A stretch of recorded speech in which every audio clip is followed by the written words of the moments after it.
Bonjour et merci de nous accueillir. L'actualité outre-mer, c'est ce naufrage d'un kwassa, une embarcation transportant des migrants au large de Mayotte, entre les communes de Bouéni et Sada. Il y aurait plusieurs victimes, un phénomène malheureusement récurrent.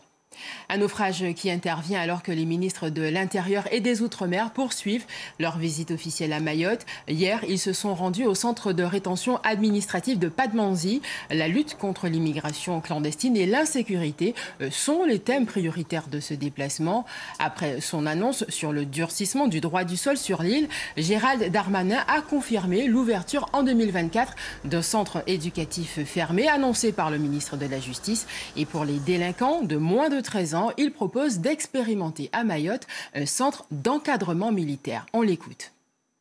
Quand on arrêtera des enfants de 12-13 ans, au lieu de les mettre en prison, on les mettra dans un centre d'éducation fermé et ils feront leur peine là avec les éducateurs. Et j'ai échangé avec le président de la République aujourd'hui.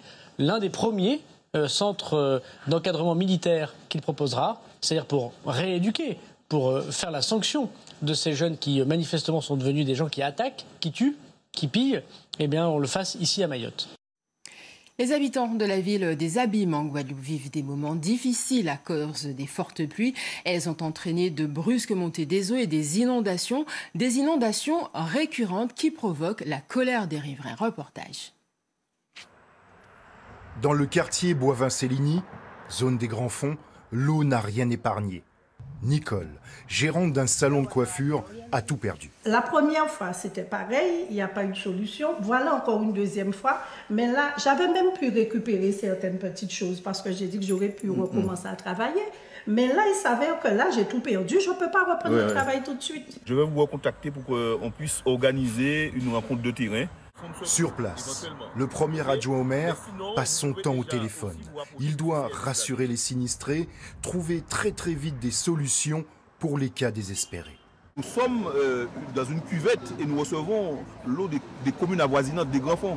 Parce que les Grands Fonds, c'est Sainte-Anne, c'est Moule, c'est Mornalo, c'est Gosier. Et c'est aussi Pointe-à-Pitre, Moule. Donc on reçoit cette eau-là. Et donc aujourd'hui, c'est compliqué. Et donc nous essayons de travailler dessus de concert et pour que nous puissions faire les travaux qui s'imposent pour améliorer les choses. Mais on ne pourra pas tout régler parce qu'il y a aussi de l'incivilité. Avec le réchauffement, les risques vont s'aggraver. Les inondations seront de plus en plus fréquentes. Les Martiniquais, à eux, voient le prix du rhum flamber. Les distilleries manquent de bouteilles en verre. À cause de la guerre en Ukraine, la bonne vieille consigne pourrait bien revenir en force. Franck Zozor, Olivier Nicolas Didufou. Charles Larcher, le président du Codérome, en visite dans le rayon spiritueux d'un hypermarché. Aujourd'hui, dans les rayons, on a carrément des absences de produits, comme on peut le voir ici.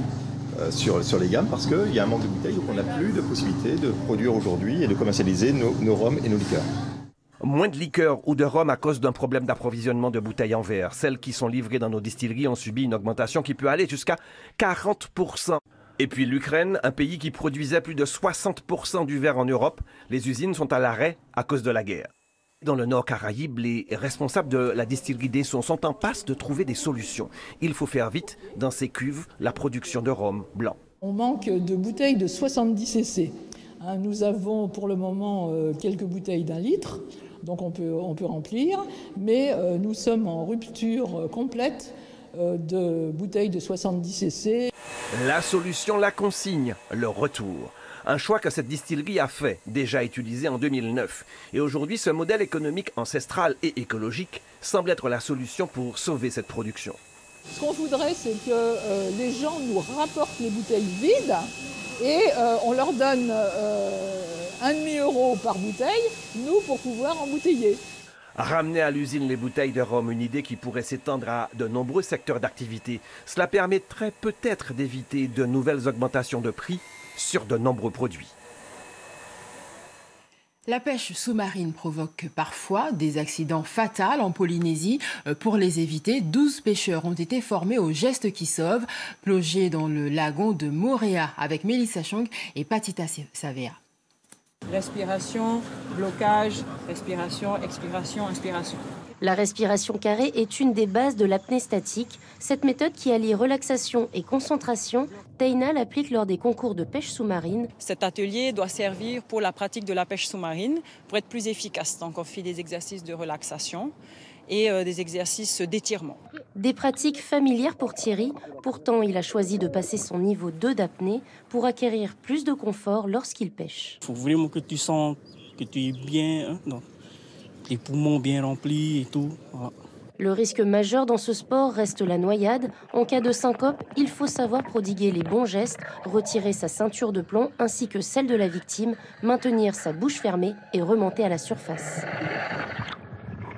Nous, on va des fois comme ça, mais c'est pour ça aussi qu'on vient faire ça, pour apprendre les gestes de sécurité. Aucun poisson ne mérite qu'un pêcheur ne perde la vie. C'est sur cette devise que Rahiti Buchin continue d'enseigner depuis 7 ans et de se former également. Nous, actuellement, au niveau de la fédération et de tous les clubs affiliés, on est content parce qu'on a formé plus de 500 personnes depuis le début de nos formations. Et sur toutes ces 500 personnes, toutes sont encore en vie, donc c'est une grande fierté pour nous.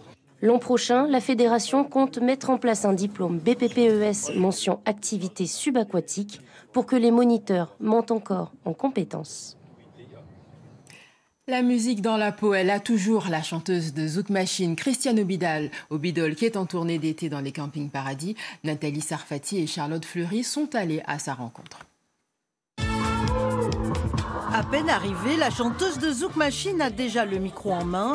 Ce qui ne devait être qu'une balance devient très vite une animation au son du tube Maldon. C'est un réel plaisir de revenir ici. C'est toujours un très bel accueil qu'on me fait, donc je suis très contente de revenir au Naya. Christiane, je l'admire depuis le début.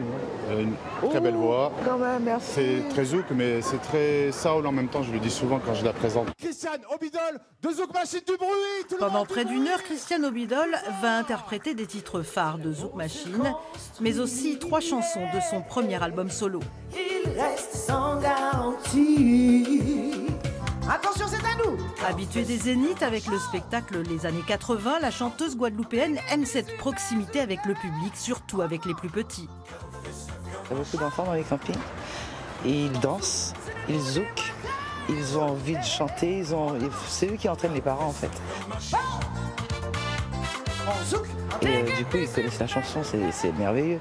Des enfants de 5 ans, 6 ans qui n'étaient pas nés, moi je trouve ça magnifique. Franchement, je le vis très très bien. C'est surtout la chanson Maldon qui est attendue. Le titre aux millions d'exemplaires vendus ne laisse personne indifférent. Elle a le mood, quoi. Elle met l'ambiance. On s'amuse bien avec elle. On a passé un moment avec les enfants en famille, c'était extra, franchement extra. Increvable, la chanteuse va enchaîner avec une longue séance de dédicaces. Voilà, merci. Ça fait du bien de les voir avec le sourire, la banane.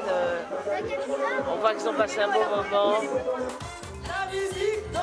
Endeuillée par le décès de sa maman, Christiane Obidol restera professionnelle jusqu'au bout. Elle va mettre l'ambiance et apporter de la chaleur des Antilles dans le cœur des vacanciers. C'est la fin de ce journal. Merci de votre attention. Retrouvez toute l'actualité ultramarine sur lapremière.fr. Belle journée et prenez soin de vous.